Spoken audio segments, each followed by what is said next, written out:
Habit of motivation. You know what the opposite of motivation is? Procrastination. People joke about it a lot. They come up to my table and they see my End Procrastination Now CD and they say, I'll be back, I'll get it later. I'll get right to that. Sure. That to me is a defense mechanism.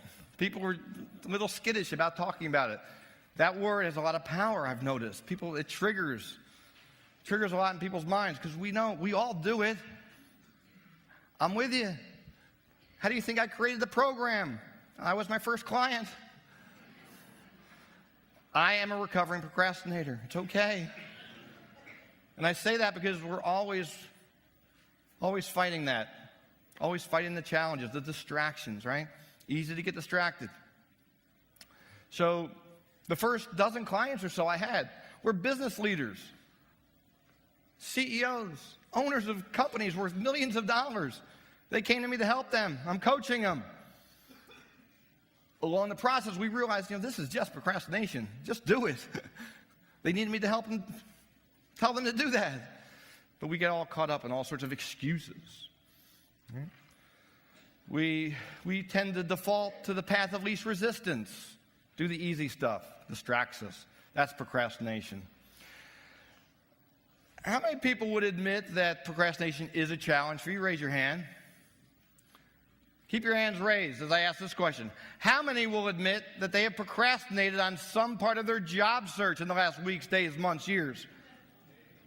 Thank you for being humble. Put your arms down. If you are procrastinating on your job search, that's a challenge. There's 3 levels of procrastination that I work with people on. One is a distraction. Distraction's not a big deal. Some in our personal life, not taking out the trash, not mowing the lawn. Not a big deal. It's a distraction. We'll get to it. There's debilitating.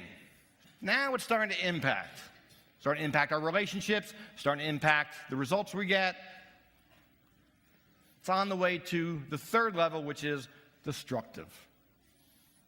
If you're procrastinating on any level of your job search, folks, it's at minimum debilitating, on the way to destructive. We've got to stop it. You've got to get focused. You've got to set those goals, and you've got to hold yourselves accountable every day. Break through procrastination. People ask me all the time, Skip, how do you stay motivated? Which really what they're asking me is, how can I stay motivated? I tell them this. You have to understand the source of motivation. To understand the source of motivation, you have to understand the word motivation. You break down, I like breaking words down to their derivative form so you can get the real core definition. And I do that with motivation. You go motivation, motivate, motive. What's a motive? It's a reason or a purpose, right? Why you want something. That's how you stay motivated. You have that vision that you're committed to. Is it compelling? Is it exciting? Is the why strong enough? Somebody once said, not sure who, I think many people, when your why is strong enough, you will surmount any how. Paul's goal to win that medal in the Olympics, it was strong. That was his why. That was his goal. He had a strong, powerful why. Allowed him to put on that little thing every day and get out in front of 12,000 people doing it. Strong why. What is your why?